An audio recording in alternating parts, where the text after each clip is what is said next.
ለ2 ሳምንት ውሃ ብቻ ለራስ ልጅ ውሃ ብቻ ለ2 ሳምንት 2 weeks ልጅን ከሆስፒታል ይዘን ስንሄድ ዶክተሮቹ ደነገጡ። እንኳን ሰው የሚነካ የለም። ያው ፎቶ ላይ አይተን እንደውም she was like a skeleton አጥንት ነው የምትመስለው። እና አንድ ነገር ሲል ጠይቀ እናት 9 ወር አርግዛ አምጣ የወለደች እናት ልጅሽ ሚንጊ ነው ተብሎ ወደ ወንዝ ሲወረወር ለውሻ ሲሰጥ ወደ ገደል ሲገፈተር ዋሻ ውስጥ ሲጣል ምንድነው ስሜቷ? ቅድምና ነው የሆኑት ዓለም ያሳድጋቸው ልጆች መጡ ሲባል ሰፈር አንድም ሰው አልቀረም። መኪናው ላይ በቃ እየጮሁ ሲያዩ ልጆች ኖርማል ናቸው እና እያለቀሱ አንዳንዱ እርጉዝ ስለሆኑ እጅን ይይዛሉ። እግርን ይዘው ወድቆ ሴቱ እናቶች ይባክላል በሚቀጥለው ወር እኔ ሊወልድ ስለሆነ መታድን እያሉ ያለቅሳሉ። እና ከፋፍለልኛል 3 አይነት ሚንጊዎች አሉ። እንደገና ግልጽ ለማድረግ አንደኛው የጥርስ ሚንጊ ነው። የላይኛው ጥርስ ሲበቅል የታችኛው ፈንታ የላይኛው ሲበቅል ቀደም ብሎ ከበቀለ ሁለተኛው ልጃገረድ ስትጸንስ ሳታገባ ስታረግዝ ሶስተኛ አግብታ ልጅ ከመውለዷ በፊት የሚሰራ ባህል አለ። 3 አይነት ባህል ደረጃ ያ ባህል ሳይሰራ ለምሳሌ ምንድነው? ያው ወይ ማር ይመጣል ወይ ቡና ይመጣል። ከዛም በኋላ ባላባቶች ይመጣሉ። በየሆነ ምረቃ ሴሬሞኒ ይደረጋል።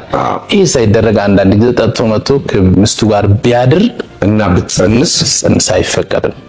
ሚንጊ ነው። ለምሳሌ አንተ ልጅ ለመውለድ ሁሉም ሰው ያውቃል። በቃ ይሄ ባህል ተሰርቷል። አሁን እስከዚህ በኋላ እሱ ልጅ ወልድ ይችላል ብሎ ሁሉም ሰው አለበለዚያ ግን ሚንጊ ነው። ቁጣ መዓት ነው።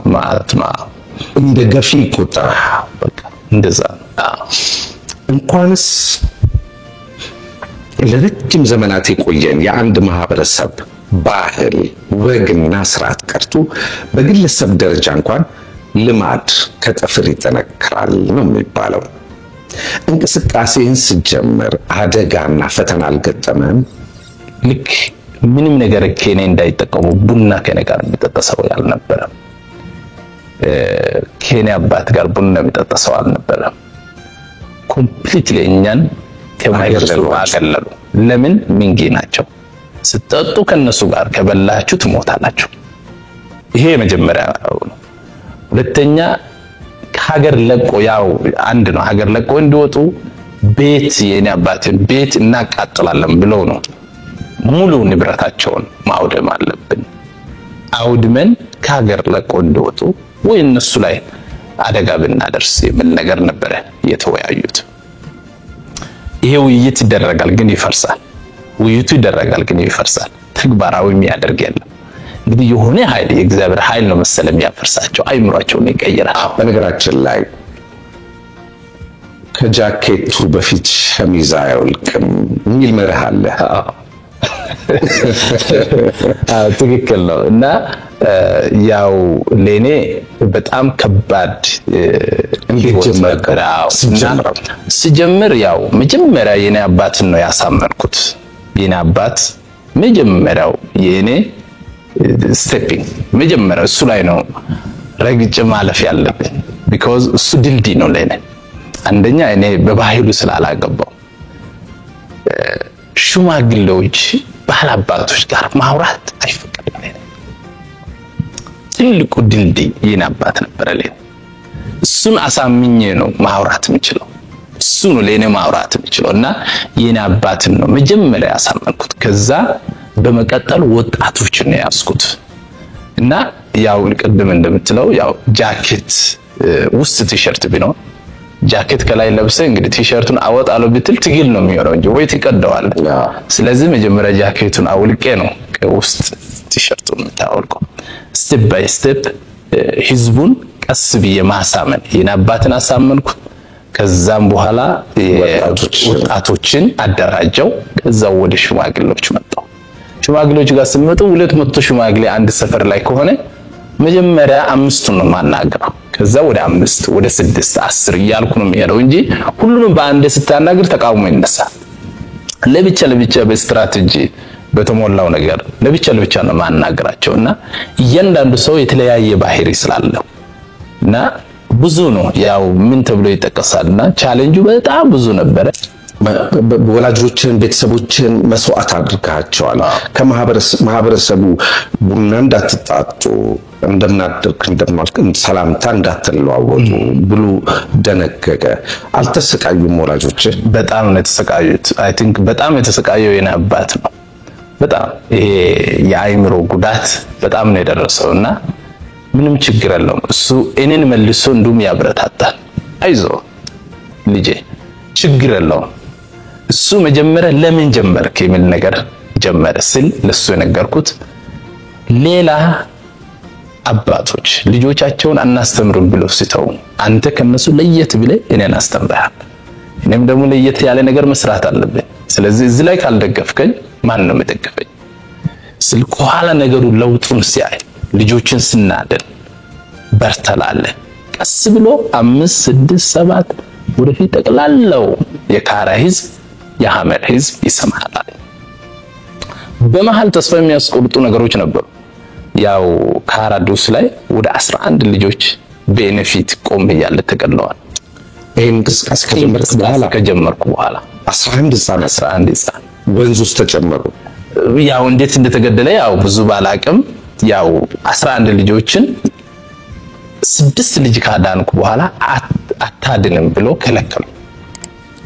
በዚህ በከለከሉት በ3 ወር ውስጥ 11 ልጆች ነው የተገደሉት።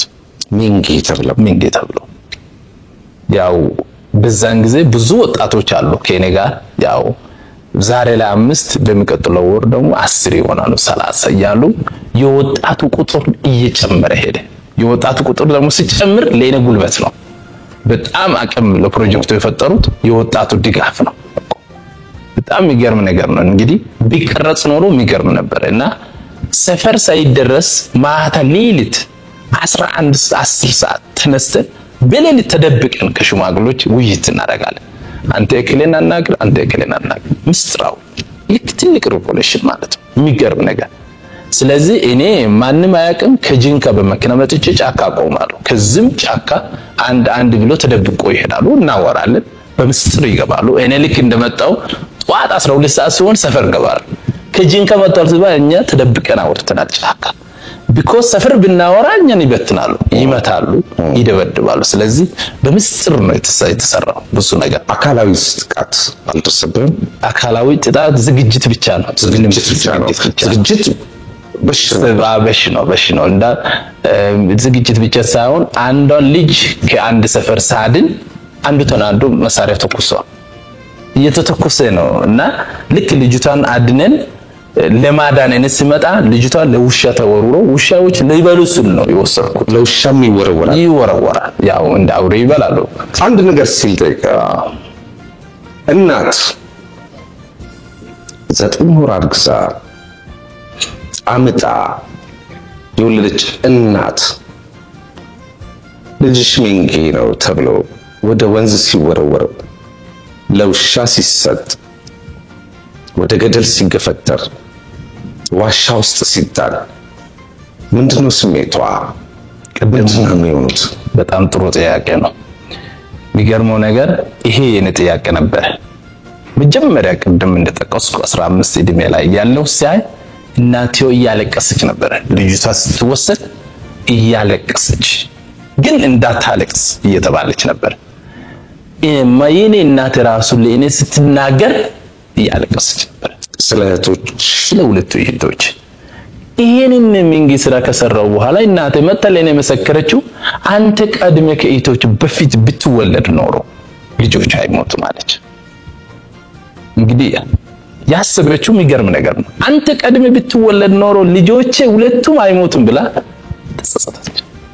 እሱ ብቻ አይደለም 4 ህፃናትን ይዤ በዛን ጊዜ ወደ 6 አድኛ 4ቱን ሰፈር ይዤ ስመጣ የመጀመሪያ ሰፈር ቆርጮ የሚባል ሰፈር ነው የገባነው። ስንገባ መኪና ውስጥ የሚንጊ ልጆች የላሌ ልጆች ነው የሚሉት እነሱ ሚንጊ ልጆች አይሉም የላሌ ልጆች ነው የሚሉት አሁን ላሌ የሚያሳድጋቸው ልጆች መጡ ሲባል ሰፈር አንድም ሰው አልቀረም መኪናው ላይ በቃ እየጮሁ ሲያዩ ልጆች ኖርማል ናቸው እና እያለቀሱ አንዳንዱ እርጉዝ ስለሆኑ እጅን ይይዛሉ እግሬን ይዘው ወድቆ ሴቱ እናቶች ይባክላል በሚቀጥለው ወር እኔ ሊወልድ ስለሆነ መታደን እያሉ ያለቅሳሉ እናቶች በዛን ጊዜ ነው በጣም የተረዳሁት አንደኛ እናቶች ይሄ ነገር በውስጣቸው እንደምሰማ ባይዘው ይሄ ባህል ስለሆነ ነው ሰዎቹ መጥፎ አይደሉም ስትሄድ አሁን አቀባበል ህዝቡ የፍቅር ህዝብ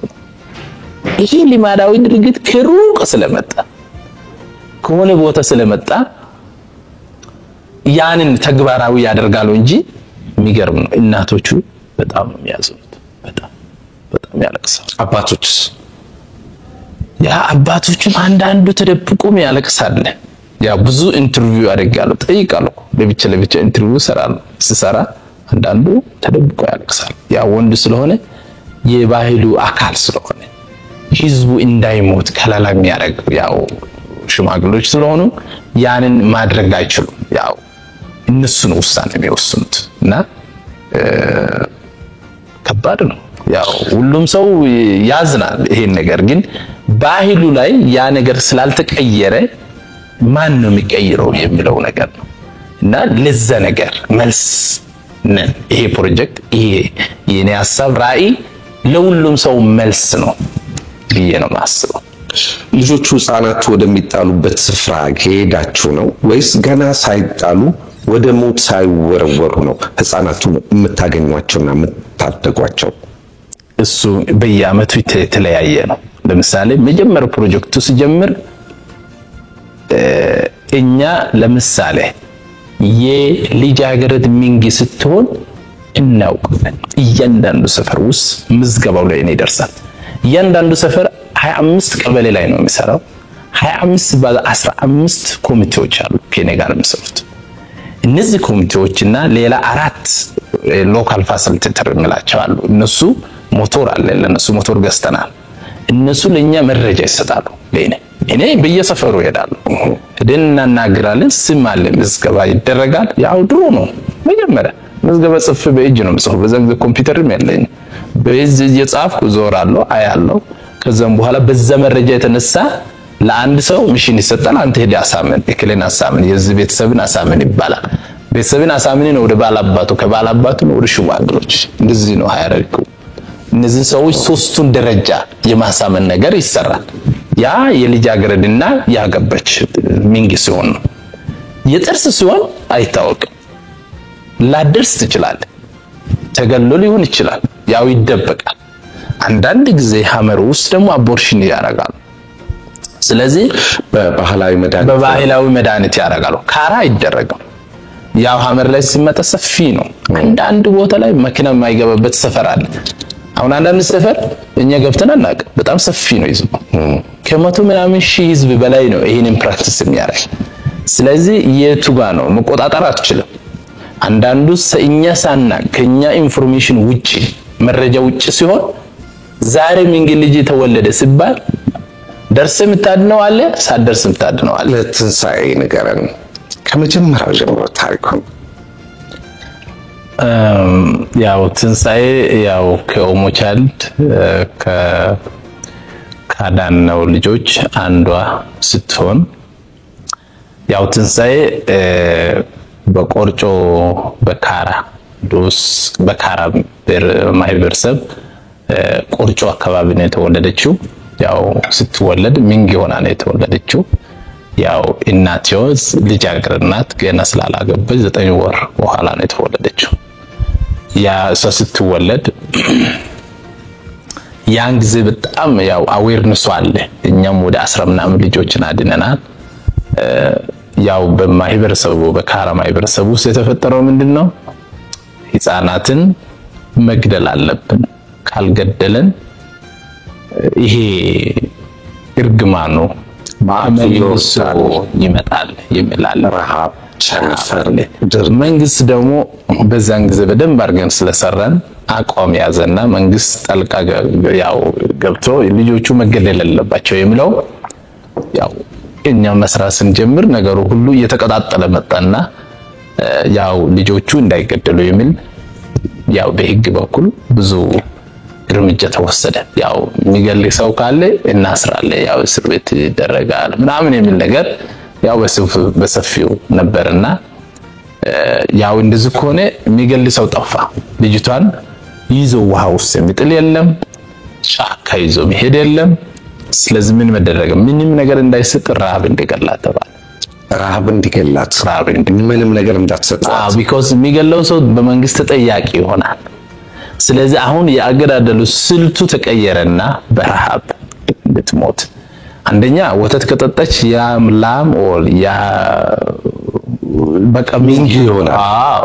ስለዚህ ወተት እንዳይሰጥ ምግብ እንዳይሰጥ ምን ነገር ሲሆን አንድ ከወጣቶች የነጓደኛ ቦናሻፖ ይባላል፣ ያው ቆርጮ ነው የሚኖረው፣ እሱ ወሰዳት። ልጅቷ ስትጣል ማለት ነው ወስዶ ራሱ ጋር አደረገ። ግን ማስጠንቀቂያ ተሰጠው፣ ምንም አይነት ነገር እንዳታቀምሳት ትሞት ይላል። አሁን ምን አረገ? ወሰዳትና አንድ ጎጆ ውስጥ ብቻዋን አስቀመጠ። በሆነ ነገር አድርጎ ያው ልጅቷ ታለቅሳለች ቀን ሙሉ። የወራት እድሜ ያላት አንድ ቀን ዛሬ ተወለደች።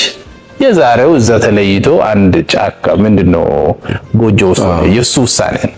አሁን እኛ ጋር በዛን ጊዜ ስልክም ስለማይሰራ ያው እንደዚህኛው ብዙ ስልክ አይሰራም እና እሱ ሰው መልእክት ላከና እዛው ሲሆን ሰው ማንም ሰው እንዳይገል የሚል ነገር ነው ሆነ። መንግስትም እንዳይገል ቤተሰቦች ደግሞ እኛን ፈልግ ማለት ልጁ ምን ያረጋል? ተደብቆ ይደበቅና ማታ ማታ ውሃ ይሰጣል። ያው የሆነ ሰዓት ታይም ላይ የተደበቀ ውሃ ይሰጣል። ያው ውሃ ብቻ ለሁለት ሳምንት ውሃ ብቻ ለራስ ልጅ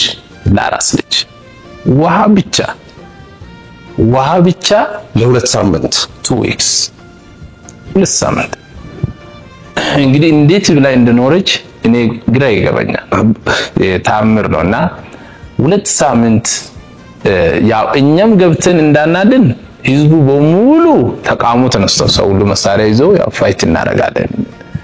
አሁን በመንግስት በኩል ያለው ሲታገሉ ለሁለት ሳምንት ሲሆን ያው እኛ እንድንገባ ተደረገ። ያው እኛ ህፃኑን መውሰድ አለብን የሚል ነገር መንግስት ፈቀደ። በቃ ወሰዱላለ።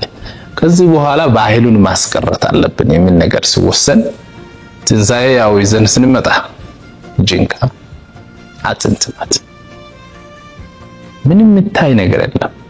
ለኔ ግን ድንቅ ነው፣ ታምር ነው። ሆስፒታል ጂንካ ሆስፒታል ይዘን ስንሄድ ዶክተሮቹ ደነገጡ። እንኳን ሰው የሚነካ የለም።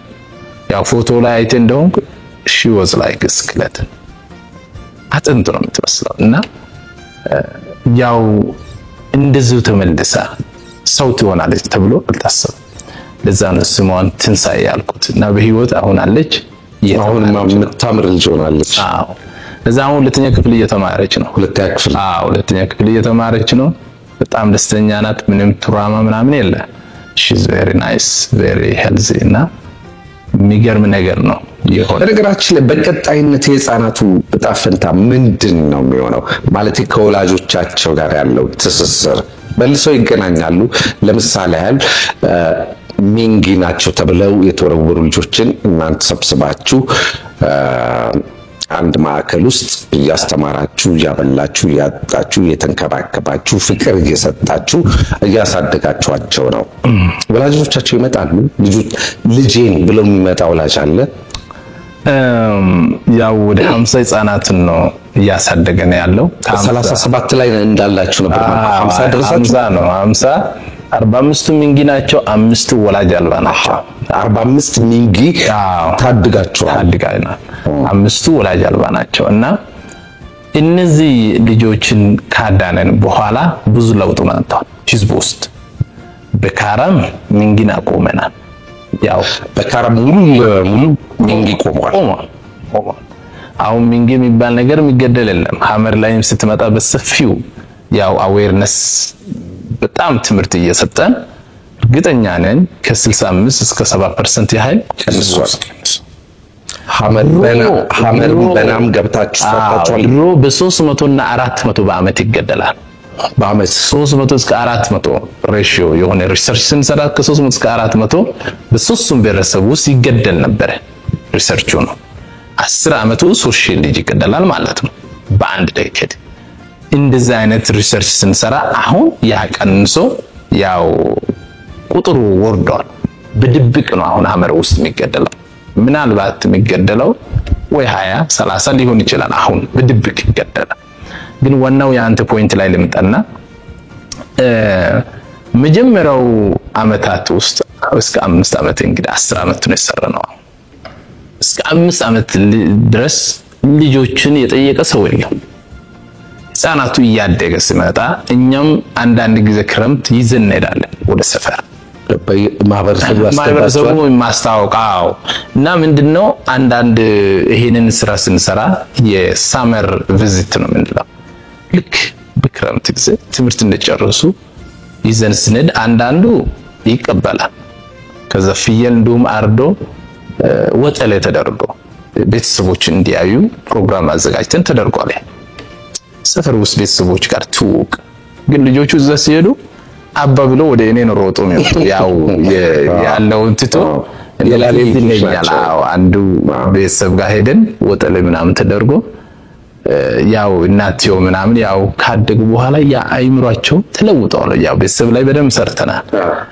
ያን ሲሆን ግን ሮጦ አባ ብሎ ወደ እኔ ነው የሚመጡት፣ ወደኛ ነው የሚመጡት። ስለዚህ አንድ ቤተሰቦች ከ5-6 የማይበልጡት ይጎበኛሉ መጥቶ እኛ ጋር ያው እኛ ስንጋብዛቸው ማለት ነው። ሌሎቹ እስካሁን ድረስ አይምሯቸው ያው ሚንጊ ነው ብሎ ስለሚያስቡ መጥቶ መጎበኘትም የማይፈልጉ ሰዎች አሉ። ያው እንደ ሰው አስተሳሰብ ነው የተለያየና ሙሉ በሙሉ ቤተሰብ ሙሉ ተቀብሏል ማለት ይከብዳል። ግን ማህበረሰቡ በኋላ ወደዛ ክልል አካባቢ ሲመጡ ነፃነታቸውን ያገኛሉ። ነፃነታቸውን በደንብ አድርጎ ያገኛሉ። ዋናው የኛ የመጀመሪያው ስራ የህዝቡን አይምሮ መቀየርና የነሱ ወላጆችን አይምሮ መቀየር ነው። ልጆቹን አስተምረን ስናበቃ መጨረሻ ላይ ልጆቹ ሲያድጉና ራሳቸውን ሲችሉ ቤተሰብም እነሱን እንዲቀበሉ የማስታረቅ ስራ because ለልጆቹ አሁን ሁሌ እየነገረ ራሳቸው ግጥም ሁሉ ጽፈዋል። ቤተሰቦቹ በክፋት ይሄን ነገር እንዳልሰሩ ከቤተሰብ ውርስ እንደሆነ ባህሉ ስላስገደዳቸው ይቅር እንድላቸው ሁሉ ልጆችን አስተምራለሁ። ይሄ ነገር አውቆ ሰው ሆን ብሎ እንዳልሰራ እና አይ ቲንክ ልጆቹም ተረድተዋል፣ ቤተሰብም ተረድተዋልና የማስታረቅ ስራ ነው እንደ ኦሞቻል እንደምንሰራው። እንደ ሴም ታይም ደግሞ ልጆችን ወደ ጥሩ ግብ ራሳቸውን ችሎ ወደፊት ጥሩ ገቢ ምንጭ ቢኖራቸው ጥሩ ቢማሩ ሊደር ቢሆኑ በማህበረሰቡ ውስጥ ተቀባይነት ይኖራቸው። ይሄን ፕሮጀክት ሳቋቁም ልጆቹ ሲሮጡ አባ ብለው ሲመጡ በእነሱ አይን ውስጥ እህቶችን አያሉ። ኦሞቻል ደምለው የኔ እህቶች ናቸው። ለነሱ ነው ፕሮጀክቱ ፋውንዴሽኑ ያቋቋምኩት። እነሱን ይወክላሉ። ሁሌ እነሱን አስታውሳሉ። ዝም ብሎ ከንቱ አልተቀሩ በህይወት አሉ አሁን እነሱ ብዬ ነው ማምነው። ስለዚህ ሁለት የኔን ጠላቶችን መትቻለሁ ማለት ይችላል፣ አሸንፌያለሁ ማለት ይችላል። ያ ሚንጊ ለኔ ጠላት ነው። አሁን ወደ በረከት ቆይረናል ማለት ነው። ካይደው የ2011 የበጎ ሰው ሽልማት እጩ ተሸላሚ ሆነሃል። በጣም ኢንስፓየር ያደረገኝ ላሌን ማግኘት አለብኝ ብዬ የተነሳሁት የዛለት ነው። እኔ የሚያስበው ሁሌ ማወራው ነገር አለ። እሱ ምንድነው? አንተ አንድ ሰው ነህ። አንተ ከሞትክ ታሪክ ይቀጥላል። ለምሳሌ ለእውነተኛ ነገር ሞት ትልቅ ቪክቶሪ ብዬ ነው የማምነው። ዛሬ ትልቅ ድል ነው፣ ትልቅ ድል ነው። ለእውነት ለነፍስ ለሌላ ሰው እንዳይሞት ማድረግ ትልቅ ድል ነው። እኔ የኔ እምነት ውስጥ ያለው because ሰውን የመሰለ ነገር የእግዚአብሔር ፍጡር እንዳይሞት ማድረግ ውጪ ትክክለኛ ነገር ምድር ላይ የለም። ገንዘብ ሰው ለመስረቅ ስል ለገንዘብ ሰው እየተማታ ይወድቃል፣ ይሞታል። እኔ ለዛ አልሞትም። ገንዘብ ከሰረቀ ይስረቅ ይውደድ። እኔ ግን የሚያስበው ሰውን የመሰለ የእግዚአብሔርን ፍጡር ለማጥፋት ለሚመጣ ነገር መታገል የመሰለ ትክክለኛና እውነተኛ ነገር ምድር ላይ የለም። because it's life ህይወት ነው። የምናወራው አሁን ስለ ህይወት ነው። ህይወትን የመሰለ ነገር የለም። ብዙ ወጣቶች ተምረዋል። ብዙ ወጣቶችን ደግሞ ያው ባልነግርም ያው ደግፌ አስተምሬያለሁና በጣም ነው የሚኮራባቸው። አሁን አንዳንዱ ኮሌጅ የገቡ አሉ፣ ዩኒቨርሲቲ የገቡ አሉ። ከነዚህ ከ50 ልጆች ውጭ ማለት ነው። ያው ብዙ ጊዜ አልጠቅስም እንጂ ያው ያመሰግኑኛል።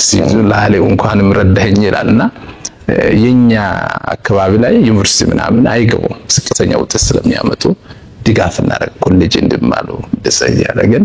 ስለዚህ ይሄ ነገር ያው የጻፍኩት ለዛ ነው እና ተማሪዎቹ፣ እናቶቹ፣ አባቶቹ ልጆቻቸው ወደ ትምህርት ቤት ላኩ የሚል ነገር ነው ጻፈው። በጣም ይወዳል። እጅግ አድርጌ ነው የማመሰግነው። ታንክ ዩ በጣም ስምህን ሁሉ ስጠራው ደስ ይለኛል። ላሌ ላቡኮ እውነቴን ነው። በጣም ካፌ ደጋግሜ ነው ሳነሳ ይሄን ስራ ላሌ ማነጋገር አለብን ቢሳሰብ በቃ በቀን ውስጥ ላሌ ላቡኮ የሚለው ስም እየጠራው ነው። እንኳን መጣል እንኳን ተወለድክልን።